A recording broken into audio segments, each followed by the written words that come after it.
Hi, my name is Ezra Horowitz. I'm an attorney at Knies Helland and McPherson Attorneys at Law.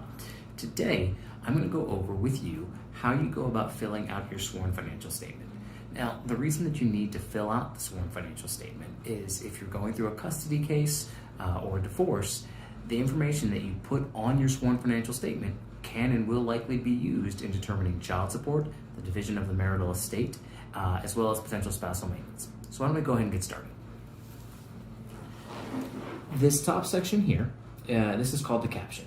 What you're going to do in this section is you're going to put your case number, as well as the parties' names and the type of case that it is, whether it's a divorce, in which case it would be the marriage, or if it's just an allocation of parental responsibilities, and you would check that block.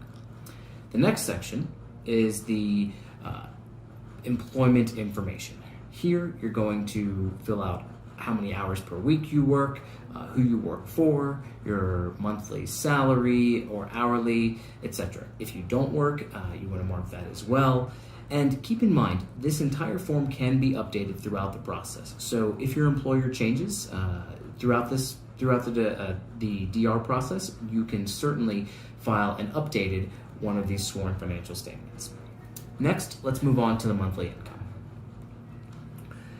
Monthly income, as you can tell, there's a lot of different types of income that can be considered when determining what should go onto your sworn financial statement.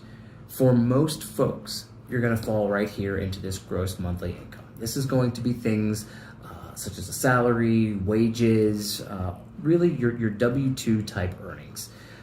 Now, if you receive any of these other types of income, I would strongly encourage you to maybe take a pause and maybe go talk to an attorney, because when you start to incorporate some of this other income, these things can start to become a little more complicated. However, if mostly what you have is just W-2 or monthly wages, you're going to basically take your monthly average and put it right here, and then you're going to transfer that to the total monthly income section, and then we're going to move on to the next page. The next section is the monthly deductions. Now, these are the types of expenses that are, some are mandatory, some are voluntary, that are taken almost directly from your paycheck.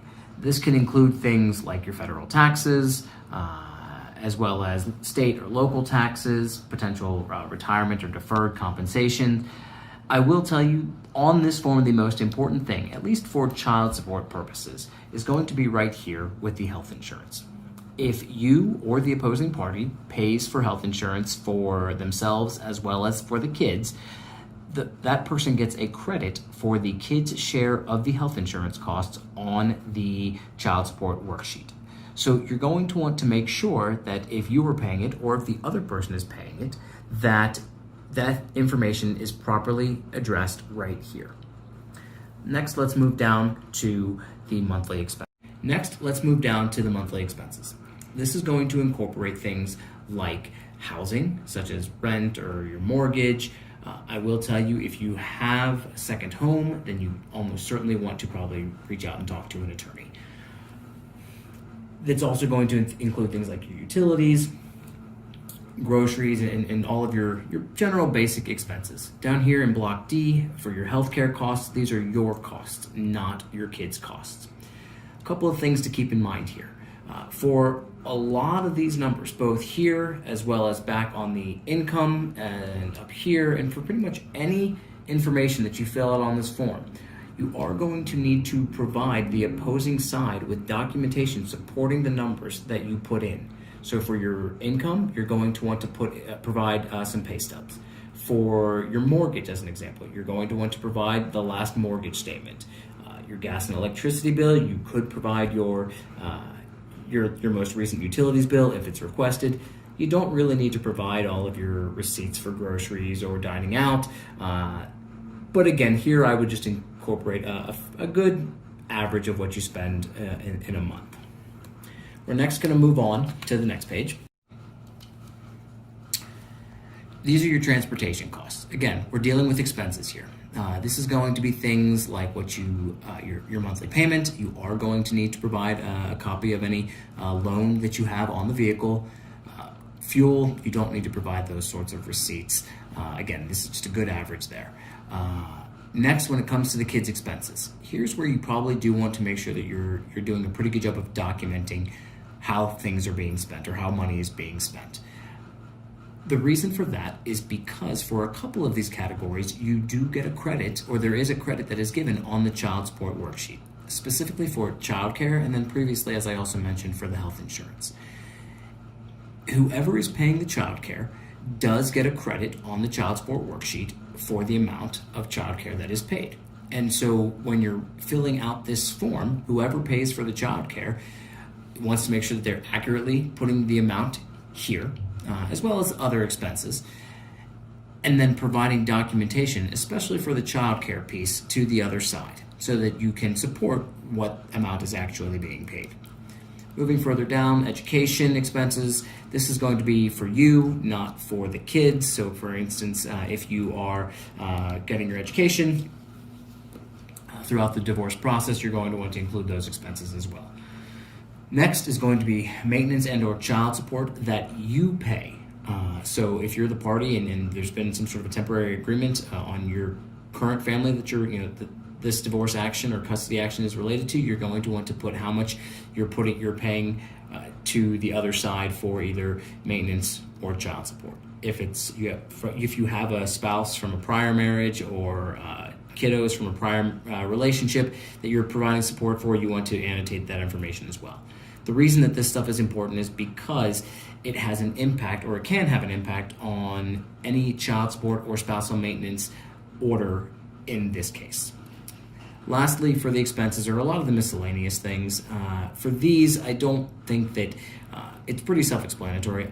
You don't need to necessarily provide a whole lot of receipts. I don't think you need to, for your pet supplies and things like that, you don't need to provide receipts for that, for those sorts of things, but just provide a good monthly average. And then once you have included all of your expenses, here, and on the other page, you're going to add all those up and put them right here onto total monthly expenses. Next section are your unsecured debts. Now this is going to be things like credit card debts, perhaps back taxes, maybe medical debts. Here you're going to want to list the name of the creditor, obviously the account number, whose name the debt is in, whether it's petitioner, respondent, or if it's joint, it's in both parties' names, the date of the balance, how much, monthly minimum payment, and the reason. I will also note here that if there are large credit card debts that were incurred during the marriage, and if they were only in one person's name, and this also goes for medical debts and things like that, this may be another situation where you want to stop and go talk to an attorney. The reason for this is because if a large debt is incurred during the marriage, then most likely that debt is a marital debt and both parties are responsible for it, even if it's only in one person's name. There can be some exceptions, but again, I would encourage you to go talk to an attorney. You're going to total up the amount of debts down here at the bottom. Next, we get to the income and expenses summary. Here, you're going to put your income from Section A, total deductions from Section B.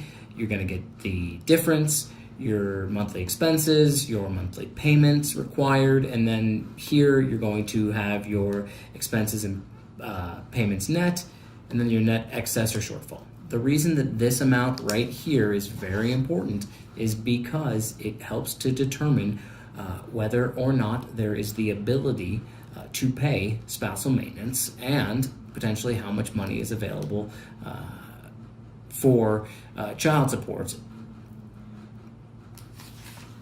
The assets. This section is primarily going to relate to dissolution or divorce cases. However, even if it's just a custody case, it's still a good idea to list assets that are on hand for you or for both parties, really.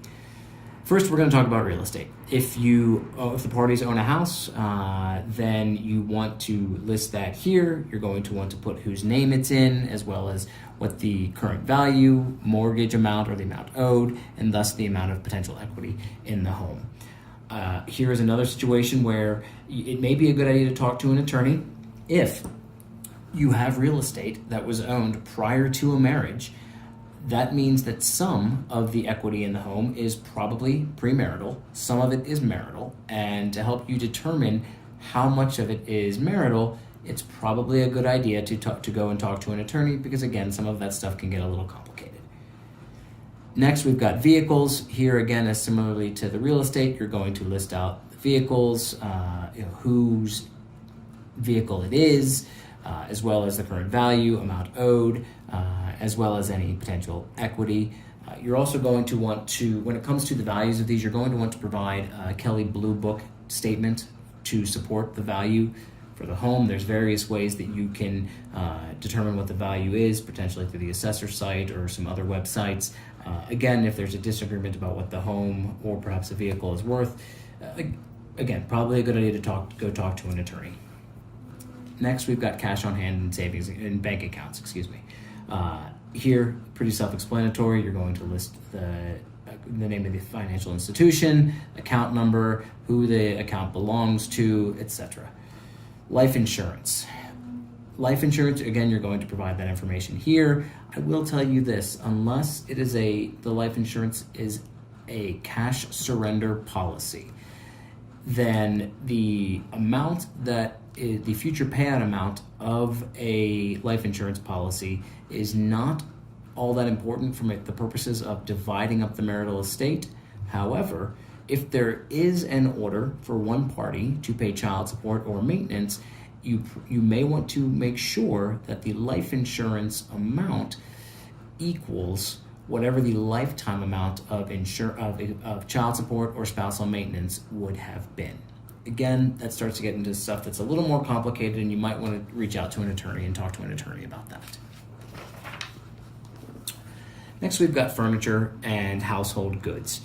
Here, I generally just tell folks if there's specific pieces of personal property that are worth a significant amount of money, such as artwork, collectibles, things along those lines, maybe some antique weapons, go ahead and list those. You can list other stuff like the sectional couch or TVs and things along those lines. But generally, the court's not going to try and get too involved in how you guys divide up personal property. Just know that the court doesn't like to get involved and wants you to resolve that on your own. If there are items of specific value or significant value, you may want to get an appraiser involved to value those items. If there are, let's move on to section F. If you own stocks and bonds, then what you're going to need to do is fill out this JDF 1111 SS form. Same with pensions. That's a separate form. If these two sections apply to you, as well as section H down here, and you own a business or oil and gas rights, stock options, livestock,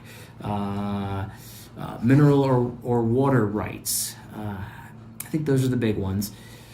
If you own any of those things, or you have the right to any of those things, you definitely want to go and talk to an attorney.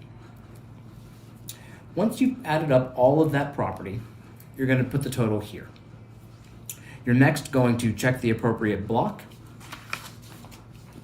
and you're going to sign the verification and certificate of service forms here.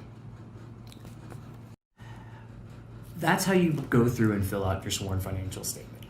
As I said, and as you heard me point out in a couple of different spots, these things can get complicated, and this is an important document that you want to fill out. If you have questions, I would encourage you to reach out to an attorney and ask those questions. Again, this document can be very important in your divorce or custody case, and so you want to make sure that it is accurate. And so again, if you think you have questions, reach out to an attorney.